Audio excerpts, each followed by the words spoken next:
네, 안녕하세요. 이혜순 노무사입니다. 경영조직론 동차반 이제 오늘 들어가게 됐는데요. 교재가 지금 두 개가 있을 겁니다. 하나는 지금 보시는 것처럼 서브노트고, 다음 두 번째로는 연습문제집이거든요. 근데 연습문제집을 아마 위주로 저희는 조금 나갈 것 같아요. 그래서, 서브노트는 경영조직론, 전반 체계 잡는 용어로 조금 보시고, 보시는 것처럼 서브노트가 굉장히 압축적인 문장으로 되어 있어요. 그래서 그 문장을 내가 쭉 봤는데 잘 이해가 안 간다라고 하신다면은, 수험서를 보시는 것도 물론 좋습니다. 그런데 그 수험서를 처음부터 끝까지 뭐 다 읽으실 수 있으면 읽으시는 게 좋은데 조금 발췌독하는 형태로 보셔서 시간을 좀 아끼셨으면 좋겠고 모든 수험서의 내용을 다 이해하고 이제 시험장에 가야겠다라고 생각을 하시면 시간이 굉장히 오래 걸리실 거예요. 그렇죠? 경영조직론은 모르겠습니다. 경영조직론 같은 경우에는 처음부터 끝까지 토시 하나 안 틀리고 다 외우거나 아니면 처음부터 끝까지 내가 정말 석박사급으로 완벽하게 이해하고 들어가겠다라는 것은 불가능합니다. 됐어요? 그거 하나는 기억을 좀 해주시고 아무리 유해성으로 공부를 하고 헌동차로 공부를 한다고 하더라도 하나도 안 빼놓고 정확하게 다 외우고 들어가는 사람은 많지 않아요. 그렇죠? 그래서 이거를 분량이 많아요. 이걸 다 외워야 되나요? 뭐 해야 되나요? 이렇게 고민이 많으실 텐데 다 외우려고 하지 마시고 기본적인 내용만 조금 암기할 거는 추려서 그것만 외우고 나머지는 이해하신 걸로 자꾸 조금 서술하고 설명하고 이 연습을 좀 하시는 게 오히려 더 도움이 많이 될 거다라는 생각이 좀 듭니다. 일단 전체 구조를 잡으실 때는 거기 나와 있는 서브노트로 가시고 그 다음에 세부 내용 아니면 테마별로 확실하게 정리를 조금 하겠다. 지금 동차반이기 때문에 저희는 뭐 해야 돼요? 나올 만한 문제 위주로 먼저 확실하게 정리를 해야 되잖아요. 그래서 조금 내가 몇 가지 문제 정도는 확실하게 정리를 하고 가야겠다 하는 것들은 연습 문제 통해 가지고 조금 답안 형태로 확실히 정리를 해주시면 좋겠습니다. 됐나요? 자, 그래서 연습 문제집 같은 경우에는 일단 첫 페이지 한번 넘겨보실까요? 그럼 늘 이렇게 맨 첫 장에 이렇게 표가 나와 있습니다. 자, 경영조직론 전체 그 목차 흐름별로 그러니까 목차별로 기출문제 정리가 돼 있고 그 다음에 옆에 그래서 우리가 어떤 문제를 풀어볼 것인가와 관련해서 연습문제가 쭉 나열이 있습니다. 연습문제 중에서도 줄로 쫙쫙 그어버리는 게 있죠. 줄로 쫙쫙 그어버린 것들은 지금 모범답안 형태로 다 마련이 돼 있는 거고 줄로 그어져 있지 않은 그 문제들은 모범 답안으로 만들어서 드리진 않았지만 그래도 한 번쯤 고려해 보자. 출제가 될 수도 있다라는 고려를 한번 해보자 라는 의미로 조금 정리를 해놨고요. 여러분 같은 경우에는 여기에 뭐 ABC급 이런 거를 의미는 사실 없지만 이거 정해드릴 거예요. 연습문제집에서요. 그러면 공부를 하실 때 일단 수업을 들으시고 아침부터 뭐 수업 오시기 전까지 복습을 하실 거잖아요. 그럼 복습을 하실 때 판서한 거 위주로 보시고 그쵸? 그 다음에 여기 모범 답안으로 가셔서 모범 답안을 물론 그날 한 10개씩 아니면 10개 안 되게 이렇게 정리를 할 건데 한번 쭉 뭐 하시느냐 처음부터 끝까지 읽어보시고 그 다음에 해당 범위에서 A급이라고 했던 거는 일단 최우선적으로 외우십니다. 그 다음에 시간의 여력이 조금 있으시다라고 하면 B급 외우시고 그 다음에 C급을 외우세요. 선생님 저는 C급까지는 못했는데요. 그럼 그냥 수업 오세요. B급까지만이라도 외우고. 됐어요? 그렇게 하시고 그리고 연습 문제 같은 경우에도 답안 형태로 정리가 되어 있지만 답안지에 이거 다 시간 내에 못 씁니다. 됐어요? 왜 그렇게 만들어 놨어요, 일부러. 그래서 딱 답안 양에 맞춰서 모범 답안을 만들어 드리면 그러니까 100%로 딱 맞춰서 만들어 드리면 실제 답안지에 거기에 80%밖에 못 옮기시더라고요. 그래서 아예 그냥 120, 130%로 여기 모범 답안의 내용을 다 드렸고 여기에서는 생각이 나도 어쨌든 쓰면 100% 가까이는 채울 수 있게 되더라고요. 그래서 조금 많이 넘치게 드린 거니까 여기 있는 내용을 답안에 똑같이 다 갖다 써야지 시간 안에 이거 아닙니다. 밑줄 쳐드리는 문장 위주로만 답안지에 옮기시면 돼요. 됐어요? 자, 그거 하나 말씀드릴게요. 그래서 저희는 요거 연습문제집 위주로 나간다. 요거 하나 말씀드리고 그 다음에 두 번째로는 내일부터 수업을 시작하기 전에 저희가 시험을 좀 볼 거예요. 그쵸? 답안을 쓸 줄 알아야지 지금 시험장 가서 어떻게든 답안을 작성하고 나오실 거 아니에요. 그쵸? 두 가지를 생각하시고 계신 분들이 있을 거예요. 첫 번째로는 남은 두 달을 나 열심히 해서 한번 끝내보겠다라는 생각이 있으신 분들. 그리고 두 번째로는 만약에 내가 올해는 합격까지는 바라지 않지만 그래도 최선을 다해서 하는 데까지는 하고 싶다라고 생각하시는 분들이 이제 두 번째 형태이실 건데 둘 중에 무엇이 되었든지 간에 지금 이 두 달을 제대로 안 보내놓으면 유예 생활을 들어갔을 때도 엄청나게 힘듭니다. 됐어요? 자, 어제 제가 채점하시는 작년 합격생 노무사분들하고 이제 채점해주는 거 고맙고 해가지고 제가 밥을 샀어요. 밥 사고 이렇게 같이 술도 한잔하고 했는데, 다들 그런데요. 그런 말을 한대요. 1차 합격을 했는데, 그러니까 친한 지인들인데, 지인이 뭐 와서 1차 합격을 했다. 근데 2달 동안 한번 열심히 해서 합격을 하려고 한다. 이렇게 얘기를 했나 봐요. 그래서 그분들이 하는 말이, 2달 동안 해서 합격을 할 수 있다라는 것이 사실 그렇게 쉬운 게 아닌데, 그쵸? 쉬운 게 아니지만 이 2달을 열심히 해야지만 유예생활이 정말 편해진다는 거를 사람들이 알았으면 좋겠다고 이런 얘기를 하더라고요. 그쵸? 워낙 자기들이 열심히 공부한 경험이 있고 얼마나 힘들었는지를 알았기 때문에 지금 이 2달을 잘 안 보내놓으면 유예생활로 들어갔을 때 또 엄청나게 뒤처지거나 뭐 경쟁에서 좀 밀리거나 하는 경우들도 있을 수 있어요. 그렇죠? 그러니까 무엇이 됐든지 간에 일단 이 기간은 좀 열심히 공부를 하셨으면 좋겠다라는 생각이 조금 있습니다. 뭐 결석이나 이런 거 좀 안 하시는 거 좋을 것 같고 일주일을 딱 열심히 들으면 되잖아요. 일주일만 열심히 하면 되는 거기 때문에 좀 그랬으면 좋겠고 그다음에 오셔서 시험을 보실 수 있으면 좀 답안을 좀 써보시는 것이 좋을 것 같아요. 그래서 내일부터는 일단은 오늘 진도 나간 것에서 25점짜리 문제를 하나씩 풀 거고 그 다음에 이제 조금 마지막 회차로 갈수록 이제 저희가 50점 문제나 아니면 75점 문제 이렇게 해가지고 시험을 조금 보는 그런 시간을 수업 시작 전에 갖도록 하겠습니다. 자, 그래서 시험은 아마 6시 반에 시작할 거예요. 6시 반에 미리 오셔서 25점짜리 문제를 하나 푸시고 그 다음에 7시부터 본 수업 들으시면 될 것 같아요. 됐나요? 답안지 쓰시는 방법은 일단 내일 첫 시험 보러 오셨을 때 시험 시작 전에 제가 다 설명해드립니다. 답안지 쓸 때 이렇게 쓰고 하면서 다 설명해드리니까 일단은 시험을 좀 자주 보셨으면 좋겠어요. 인사관리동차반 저랑 같이 하신 분들 꽤 있는 것 보이시는데 느끼셨잖아요. 처음 답안지 쓸 때는 정말 뭐 채우지도 못하고 다 끝났지만 마지막에 시험 본 25점 답안지 채우고도 남았고 50점도 받고 75점도 받았어요. 그죠? 연습하면 된다는 거를 분명히 경험을 했기 때문에 이번에도 연습을 꾸준히 하실 거라고 믿겠습니다. 아셨죠? 그거 하나 말씀드리고 이제 수업을 한번 시작해 보도록 하겠습니다. 자, 일단은 저희가 몇 페이지를 펼 거냐면요. 연수문제집에서 7페이지 피도록 하겠습니다. 문제 2번 해가지고 저희가 그 경영조직론의 가장 첫 내용이 되는 그 이론 4 내용을 한번 정리를 해보도록 하겠습니다. 이론 4. 자, 칠판이 좀 좁아가지고 경조는 판서가 많아서 좀 그런데 오늘 강의실을 여기를 줘가지고 가볼게요. 이론 4. 자, 이론사라고 해가지고 저희가 아마 1차 하실 때 경영학의 발전사다라고 해서 테일러의 과학적 관리법이니 아니면은 뭐 인간관계론이니 엄청나게 많이 공부를 하셨던 게 기억이 나실 거예요. 이 내용과 관련해가지고 만약 이걸 2차용으로 공부를 한다라고 하면 대체 어떻게 공부를 해야 할까 한번 조금 찬찬히 한번 보시도록 하겠습니다. 자, 일단은 첫 번째. 자, 조직 이론이 발전하고 있는 이 역사적인 발전사를 우리가 어떻게 정리를 해야 할까에 대한 내용들이 조금 나와 있을 건데 일단 여기는 조금 비워두고 저희가 본 내용을 다 정리한 다음에 서론으로 한번 들어와서 최종 정리를 한번 해볼게요. 자, 일단은 가장 초창기의 조직 이론이다라고 한다면 우리가 그것을 다 통틀어서 초창기의 그 조직 이론들은 다 통틀어서 저희가 고전 이론이라 그래요. 됐어요? 자, 고전 이론들은 대부분 연구의 목적 자체가 어디에 있었냐면, 자, 우리가 산업혁명이 일어나고 나니까 뭐가 가능해졌어요? 대량 생산이라는 게 가능해졌잖아요. 대량 생산이 가능해지니까, 이제 많이 만드는 거는 오케이. 많이 만들 수는 있는데, 조금 더 덜 노력해서 많이 만드는, 즉, 효율적 생산이라는 건 할 수 없을까? 여기에 대한 욕심을 또 내기 시작해요. 됐죠? 자, 그래서 초창기의 조직 이론들은 대부분 연구의 목적이 뭐였냐면 효율적 생산이었어요. 자, 많이 만들 때 적은 시간을 투입해서 많이 만든다든가 적은 비용을 들어서 최대한 많이 만드는 방법에 대해서 고민을 하기 시작한 거예요. 자, 이 효율적 생산을 위한 방법을 여러 이론들이 여러 가지 방법들을 제시했어요.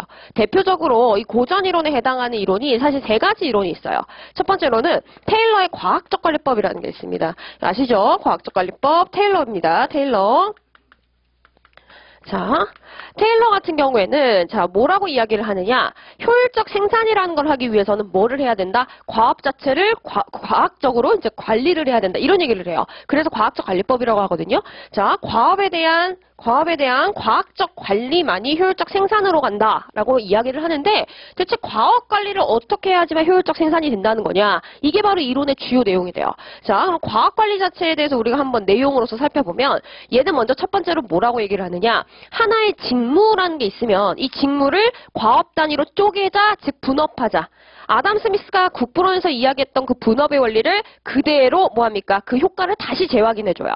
자, 그러면서 얘는 일단은 분업을 할 뿐만 아니라 분업을 하면 여러분 이거 필기하지 말고 분업을 하면 어떻게 돼요? 이게 A라는 직무예요. 직무는 여러 가지 과업이 합쳐져서 하나의 직무가 되는 거예요. 그쵸? 예를 들면 우리 무슨 얘기 했었어요? 비서직이다라고 한다면 자료 정리, 뭐 또 뭐 있을까? 일정 관리 등등의 이런 과업들이 모여서 비서직이 되는 거잖아요. 그쵸?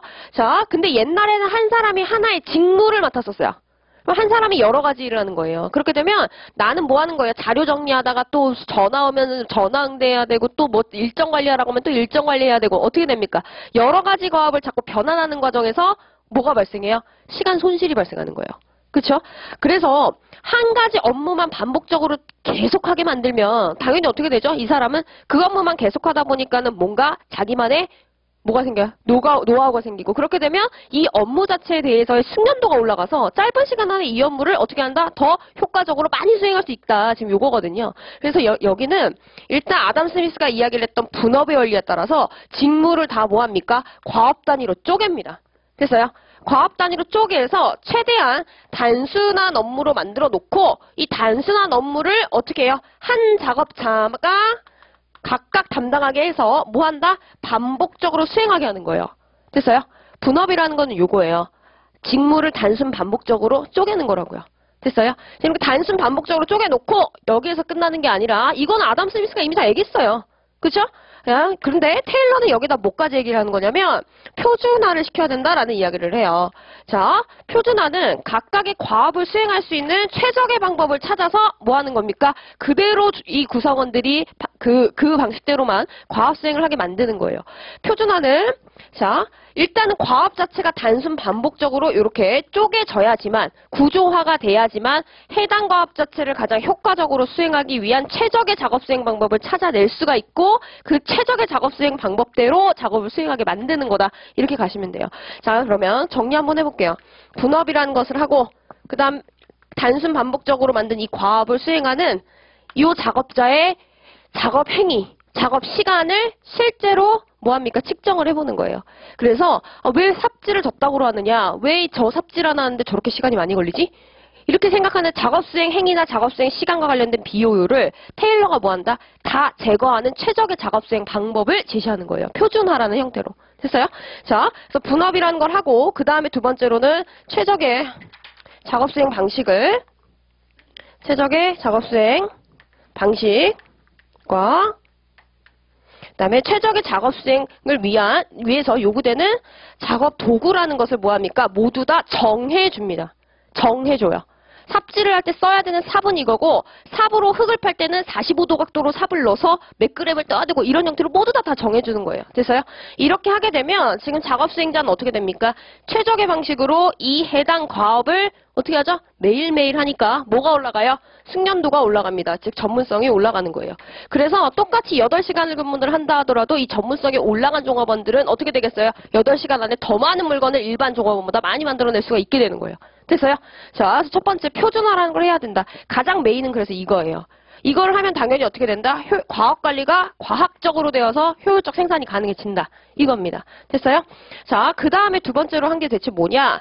두 번째로는 자, 표준화라는 걸 통해서 평균인이라면 이 최적의 작업 수행 방식에 따르면 하루에 몇 개는 만든다. 라는 기준을 설정해놔요. 그 일일 표준 과업 할당량이라 그래요. 됐어요? 그 일일 표준 과업 할당량을 만들어 놓고 그거를 달성을 한 사람은 어떻게 합니까? 좀 더 높은 임률을 적용해주고 달성을 못한 사람은 낮은 임률을 적용해줘요. 그쵸? 그러면은 뭐 하겠다? 사람들이 조금 더 높은 임률, 많은 돈 받기 위해서 더 열심히 일하겠다. 지금 이런 논리인 거거든요. 자, 그래서 우리가 그걸 한 단어로 뭐라고 정리를 했었어요? 차별 성과급제가 도입된다. 이런 얘기를 했었죠. 그쵸? 다음에 세 번째로 이제 주장하는 내용이 뭐냐면, 죄송해요. 동그라미 1번인데 내용입니다. 동그라미 2번입니다. 죄송합니다. 다음 세 번째로 가시는 게 뭐냐? 테일러는 이렇게 얘기를 해요. 지금 이렇게 했죠. 직무 자체를 어떻게 했어요? 가장 과학적인 방식으로 구조화를 다 시켜놨어요. 그쵸? 그러면 이 직무를 가장 잘 수행할 수 있는 자질이나 능력을 갖고 있는 사람을 바로 뽑아서 쓰는 게 더 효율적이다. 아무나 데리고 와서 이 해당 과업을 가르쳐서 쓰는 것보다 원래 자질과 능력이 있는 사람을 골라서 그 직무를 맡기는 게 훨씬 더 효율적이다. 이렇게 얘기를 했어요. 교육훈련비 측면에서 어떻게 되겠어요? 비용이 줄 거 아니에요. 그쵸? 자, 그래서 우리가 이것을 과학적 선발이라고 합니다. 과학적 선발과 그 다음에 그에 따른 교육이라는 것을, 교육훈련이라는 것을 굉장히 강조하게 돼요. 마지막으로 네 번째 뭘 얘기하느냐? 이런 식으로 지금 과학관리를 하다 보면 전체 조직이라는 거는 어떻게 된다? 기능 직장제. 화가 된다. 이런 얘기를 해요. 자, 기능 직장제라는 것은 대체 무슨 말이, 기능적 직장제도라는 것은 무슨 말이냐면 이 해당 조직 내에는 잘 들어보시면 조금 이해돼요. 해당 조직 안에서는 지금 각각의 종업원들이 자기가 맡고 있는 과업만을 이렇게 수행해요. 그래서 어떻게 된다? 각 과업에서의 전문가가 돼요. 맞아요? 그러면 이 해당 과업을 맡고, 이 해당 과업을 수행하고 있는 사람들을 뭐한다? 이렇게 한 부서로 묶고, 됐어요? 한 부서로 묶고 그 다음에 이 사람들을 관리하는 관리자는 누굽니까? 마찬가지로 이 분야에서의 전문가가 이 해당 종업원들을 관리하지 옛날처럼 그냥 사장님이 모든 종업원들을 일반적으로 관리하지 않는다는 뜻이에요. 됐어요? 이거 조금 텍스트 보면서 같이 좀 정리 좀 해드릴게요. 이렇게 해서 가시면 이제 테일러의 과학적 관리법이고, 자, 이 이론에 대한 평가라고 해서 긍정적인 평가와 부정적인 평가가 이제 갈리게 됩니다. 가장 이제 대표적인 긍정적인 평가는 뭐가 있어요? 자, 평가로 가시면 긍정적인 평가는 이를 통해서 정말 효율적인 생산이라는 것이 가능해졌다는 거예요. 그리고 능률이라는 것도 올라갔다는 거예요. 근데 이러한 과학적 관리법에 따른 관리 원칙이 지나치게 되면 어떻게 되겠어요? 당연히 나는 맨날 내 생각이고 뭐고 다 뭐합니까? 과업 수행하는데 반영하지 못하고 나는 늘 정해진 대로만 매일 똑같은 일을 하고 있는 거예요. 발전 없이. 그럼 그에 따라서 구성원들이 뭐를 느끼는 거예요? 거기에 따라서 그쵸. 소외현상, 인간성 상실이라는 걸 느끼게 되는 거거든요. 자, 아무리 효율적 생산이라는 것을 이런 과학적 관리법을 통해서 이루었다 하더라도 지금 작업을 수행하는 사람 자체가 갖고 있는 이런 심리적인 비용이 이 효율적 생산분을 초과해버리면 결국 이로 인해서 어떻게 됐다? 생산성이 떨어지는 결과가 초래되더라. 이게 바로 여기 과학적 관리법의 문제였어요. 됐어요? 자, 이게 가장 대표적인 고전 이론이고 이 외에도 고전 이론들이 두 개가 더 있기는 해요. 자, 첫 번째 고전 이론은 뭐가 있냐면 두 번째 고전 이론으로는 뭐가 있냐면 여러분 일반관리론이라는 게 있어요. 일반관리론. 그래서 페올이라는 학자가 제시한 이론인데요. 좀 들어보셨죠? 그렇죠? 페올은 뭐라고 얘기를 했느냐? 저 효율적 생산, 효율적 조직 운영은 어떻게 하는 거냐? 어떻게 한다 그래요? 관리 활동이 잘 돼야지만 효율적인 생산과 조직의 효율적 운영이라는 게 가능해진다. 이렇게 얘기를 해요. 그래서요? 자, 그래서 얘는 조직에 대한 관리 활동이 효과적으로 이루어지면 이로 인해서 어떻게 된다? 조직의 효율적 운영 및 생산이 가능해진다. 이렇게 얘기를 합니다. 자, 그러면 관리활동이라는 게 대체 뭐냐? 여기에 대해서 이제 설명한 게 이 이론의 내용이 돼요. 자, 첫 번째로 페올 같은 경우에는 뭘 주장하느냐? 경영활동이라는 것은 총 6가지 분야로 나뉜다. 이렇게 얘기를 하거든요. 근데 여기까지 알 필요 없고 이 경영활동이라는 것이 잘 되려면 뭐가 그 중에서 제일 중요하다? 관리활동이라는 것이 잘 돼야 얘가 효과적이 될 수 있다라고 하면서 얘를 엄청나게 강조를 해요. 그럼 관리활동이라는 건 뭐냐? 조직의 목적을 달성하기 위해서 뭐 하는 거예요? 다 못 외우고, 다 5개 다 못 외운다 하더라도 계획, 실행, 통제라는 것, 즉 플랜 도 C를 하는 게 바로 관리활동이다. 이렇게 얘기를 해요. 그럼 이 관리활동을 효과적으로 해야지만 경영활동이 잘 되고 그래야지만 조직의 효율적 운영이 된다. 이건데 그럼 관리활동은 대체 플랜 도 C 어떻게 하라는 거냐? 구체적으로 얘기해달라. 그러니까 뭐라고 얘기를 해요? 관리의 14가지 법칙을 얘기를 해줘요. 근데 뭐 다 그런 거예요. 분업의 원리, 명령 일어나의 원칙 이런 것들이 다 여기에 해당합니다. 됐어요? 자, 그러면 마지막 이 이론에 대한 평가 한번 가볼까요? 이 이론의 긍정적인 평가는 뭐가 되겠어요? 이 이론은 그렇죠. 경영활동 자체를 처음으로 구조화하고 그 다음에 관리의 14가지 법칙이라는 것이 굉장히 유연하게 적용될 여지가 있는 법칙이거든요. 그래서 이론의 유연성이라는 것이 굉장히 뭐예요? 칭찬을 받아요. 그렇죠? 그리고 얘는 뭐합니까? 아직까지도 조직에서 관리 기법으로 쓸 수가 있어요. 그렇죠? 자, 근데 문제는 뭐냐면 이 이론을 만든 페올이 이 이론을 어떻게 정립했느냐? 자신의 경험에 의해서. 됐어요? 그러다 보니까는 과학적인 그런 설명력이 좀 떨어진다. 이런 비판을 받거든요. 그래서 경험에 근거했다는 것, 이것이 첫 번째 비판점. 두 번째 비판점은 이 14가지 관리 법칙이라는 것이 서로 상충되거나 중복되는 내용들이 너무나 많다 이거예요. 됐어요? 그래서 이 14가지 관리 법칙이 상충되거나 아니면 중복되는 내용들이 존재, 이렇게 해서 비판을 받게 됩니다. 자, 그러면 세 번째 고전이론은 대체 뭐가 있느냐? 가볼게요. 세 번째 고전이론. 세 번째 고전이론은, 베버의 관료제론이 해당합니다. 관료제론, 베버, 이렇게 들어가는데요. 자, 베버 같은 경우에는 뭘 얘기했느냐? 효율적인